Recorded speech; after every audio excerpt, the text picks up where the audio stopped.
Welcome to The Explainer. Today, we're getting into a really powerful tool that top leaders use to get a completely unfiltered look inside their own companies.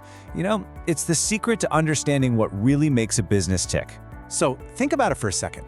In a world that's always changing, why is it that some legendary companies just stumble, while others seem to navigate every single storm and come out even stronger? It's a massive question, right? And the answer isn't always about what the market is doing. Yep, that's right. The world's absolute best strategists are masters of looking inward. They build their entire game plan on a super deep understanding of their own company's internal strengths, and they use those strengths to grab opportunities that other people can't even see. Okay, so let's get into it. A proper internal assessment. It's kind of like giving your company a full-body MRI. This isn't just some quick checkup. No, it's a really detailed scan of every single functional area to find out exactly where you're strong and, just as importantly, where you're vulnerable. First up, we've got management. Think of this as the company's brain. It's all about planning, organizing, leading. Is there a clear vision? Is the team actually structured to succeed? And maybe most important of all, is morale high? Because let's be real, a brilliant strategy is totally useless without a motivated team to actually make it happen. Next, we have marketing, the company's voice. And this is way more than just running some ads. It's about deeply, truly understanding your customers. Are you reaching the right people with the right product at the right price? A weakness here pretty much means you're invisible to the people who want to buy from you. And then there's finance and the management information system. Together, they act as the company's nervous system. I mean, your financial health is the ultimate reality check. And information, well, that's the lifeblood that lets you make smart decisions. If that nervous system is faulty, the brain can't get the right signals, and the voice can't speak clearly. See how it's all connected? So we've scanned all these areas, right? And now we've got this long list of strengths and weaknesses. But how do we know what really matters? How do we separate the little details from the genuine game-changing advantages? In other words, how do we find our company's superpower? Well, the answer comes from this really cool strategic idea called the resource-based view, or RBV. And what's so interesting about this is that it basically flips conventional wisdom on its head. RBV argues that in a world that's changing like crazy, what you can do inside your company gives you a much more stable foundation for your strategy than just reacting to whatever the market is doing outside. So what turns a simple internal resource into a real superpower?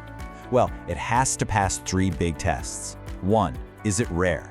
2, is it hard for your competitors to copy? And 3, can it be easily replaced by something else?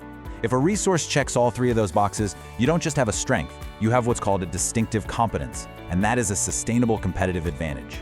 Okay, so we figured out the key areas to scan, and we know what makes a resource truly valuable. Now, it's time to put it all together.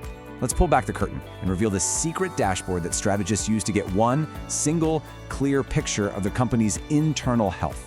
It's called the Internal Factor Evaluation Matrix, or IFE matrix for short. And this thing is not just a simple list, it's a seriously powerful analytical tool. It lets you systematically weigh how important your strengths and weaknesses are, rate how well you're actually dealing with them, and then boil it all down to a single actionable score. Here's how it works, broken down into 5 pretty clear steps. First, you list out your key strengths and weaknesses. Second, and this is important, you assign a weight to each one based on how critical it is for success in your industry. Third, you give a rating from 1 to 4 based on how well your company is responding to that factor. Then you just do the math. Multiply the weight by the rating to get a weighted score.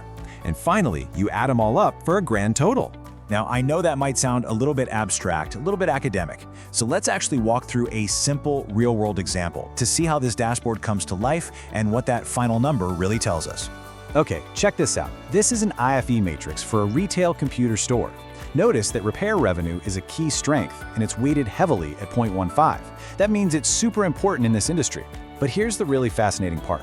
Look down at the weakness, poor store location. It's also weighted heavily at 0.15, but it gets a rating of 4, a superior response. How is that possible? Well, it's because the rating isn't about the weakness itself, it's about the company's strategy for dealing with it. So in this case, they must have a fantastic plan to relocate, so they get a top score for how they're handling the problem. So after all the multiplying and summing, we get this number, 2.73. And the crucial thing to get here is that this is not just some random number. This is the company's final internal health score. It's a single data point that tells a really powerful story. You see, the average score on any IFE matrix is 2.5. So anything below that, well, it suggests you've got some internal weakness and you might need to seriously rethink your strategy. But anything above 2.5, like our store's 2.73, that indicates a strong internal position. It's basically a big thumbs up that your current strategies are, for the most part, working really well. But here's the thing. This incredibly powerful tool isn't just for, Fortune 500 companies. You can use the exact same logic for your own personal strategic planning. Seriously. I mean, think about it. The process is exactly the same. Just like a company looks at its core functions and resources, you can look at your skills, your knowledge, your network. In fact, the source material for this whole explainer actually includes an exercise that prompts you to build an IFO matrix for yourself. Pretty cool, huh? So that leaves us with one last thought to chew on. It's really not enough to just know what your strengths are. The real question, the one that matters, is how are you responding to them? What's your strategy for turning your greatest internal asset into a real-world advantage? Because that's the secret to not just surviving, but actually thriving.